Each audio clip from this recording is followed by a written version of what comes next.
সবাই কি করছো? দেখো আজকে একটা নতুন রেসিপি বানিয়েছি, সেটা কখনো আগে বানাইনি। দেখো এতগুলো রান্না হয়েছে আজকে।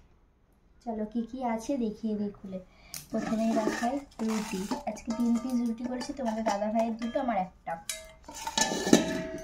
দেখো এখানে স্যালাডে কি আছে, নুন আছে, পেঁয়াজ আছে আর লঙ্কা আছে, আর এখানে আছে গরম গরম ভাত। দেখেছো? ভাতও করেছি আজকে, রুটিও করেছি, কারণ একটা স্পেশাল মেনু করেছি না, তাই জন্য। মাংসের থেকেও স্পেশাল।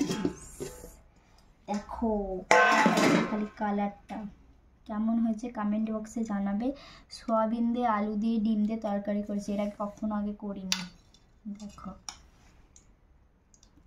কালারটা কেমন হয়েছে অবশ্যই কমেন্ট করে জানাবে। ওপরে ধনেপাতা ছড়ানো আছে, কেমন হয়েছে অবশ্যই কমেন্ট করে জানাবে, ঠিক আছে? আজকের এই মেনু গরিবের। যদি ভালো লাগে লাইক কমেন্ট শেয়ার এবং পেজটিকে সাবস্ক্রাইব করে দেবে। সবাইকে টাটা, গুড নাইট।